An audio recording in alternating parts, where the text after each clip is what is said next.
पतंजलि के भ्रामक विज्ञापनों के प्रकाशन के मामले में योग गुरु बाबा रामदेव और पतंजलि आयुर्वेद के प्रबंध निदेशक आचार्य बालकृष्णा ने सुप्रीम कोर्ट में माफी मांगी। दोनों ने कोर्ट से बिना शर्त माफी मांगी है।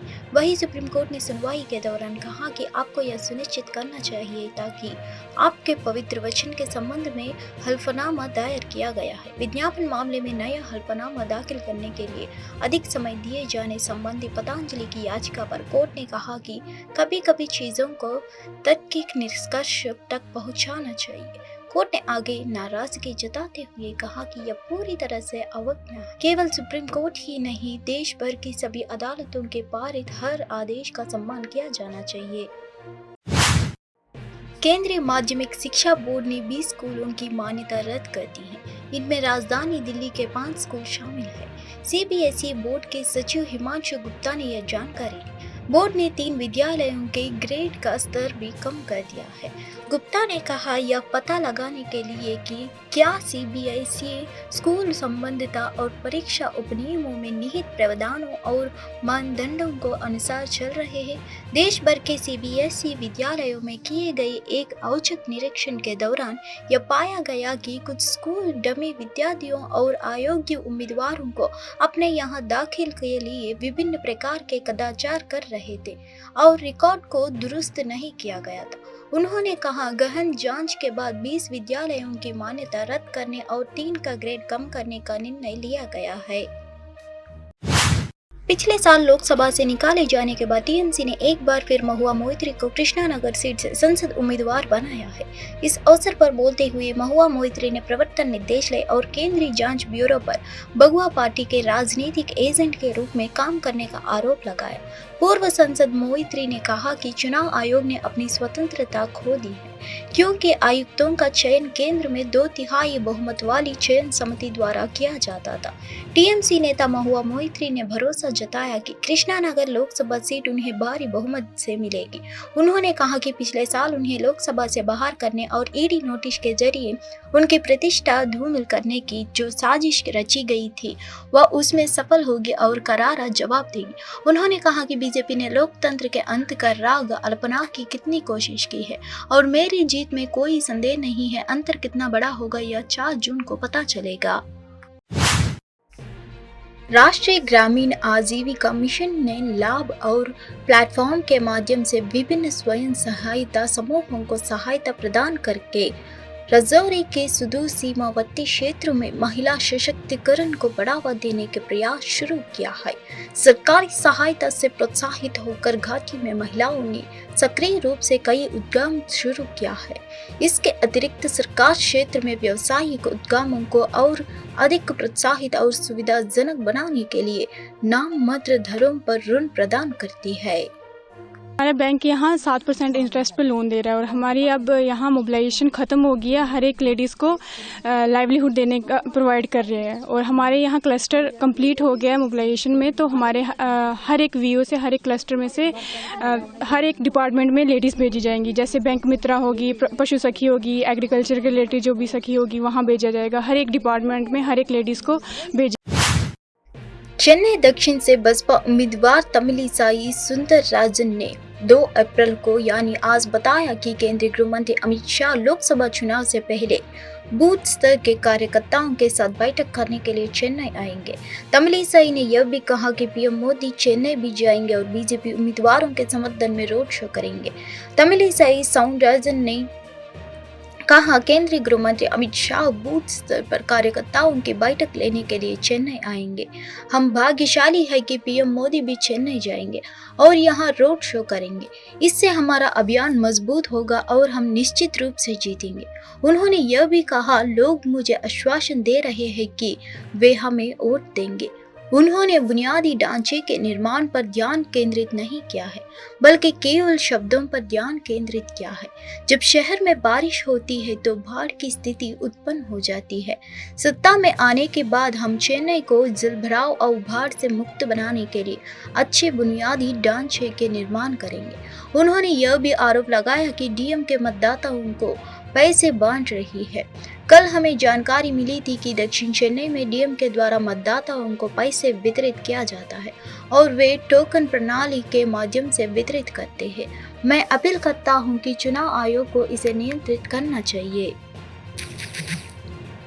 People receiving with a smile, they are waving their hands, they are assuring me that they will vote for Lotus because I want to be a different member of parliament. Yesterday I have photoshopped everything, Pallikaranai lake, canal, garbage, so many problems, and that canal, Kovilambakam canal, if it would have desilted, there could not have been any floods in that area. The people would not have been suffering, and because of that, they have not removed the water hyacinth there. The backlog of floods were in Pallikaranai, Koilambakam, Mambakam, Medambakam, and these all things immersed because they didn't take care of one canal. Yesterday I have photoed that, taken photo. So why I am telling, they have not concentrated on the infrastructure at all, only on words. They were ruling the Tamil Nadu for quite some time, and they were mayor, Stalin was स्वतंत्र भारत के इतिहास में पहली बार वित्त वर्ष 2023 से लेकर 24 में रक्षा निर्यात रिकॉर्ड 21,083 करोड़ रुपए तक पहुंच गया। भारत के रक्षा निर्यात के पिछले वित्तीय वर्ष की तुलना में 32.5% की रिकॉर्ड वृद्धि देखी गई है, जब यह अखंड 15,920 करोड़ रुपए था। हाल के आंकड़ों से पता चला है कि पिछले 10 वर्षों में रक्षा निर्यात 31 गुना बढ़ गया है। इस बीच पीएम नरेंद्र मोदी ने भारत के रक्षा क्षेत्र की वृद्धि को स्मरणीय उपलब्धि बताया। प्रधानमंत्री ने रक्षा क्षेत्र के भारत को वैश्विक मंच पर पहुंचाने वाली टीम की कड़ी मेहनत की सराहना की। रक्षा मंत्री राजनाथ सिंह ने पीएम मोदी के दूरदर्शी नेतृत्व की सराहना की और सभी हितधारकों को बधाई दी। निजी क्षेत्र सहित रक्षा उद्योग ने अब तक का उच्चतम रक्षा निर्यात हासिल करने के लिए जबरदस्त प्रयास किए हैं। निजी क्षेत्र और डीपीएसयू ने क्रमशः 60% और 40% का योगदान दिया है।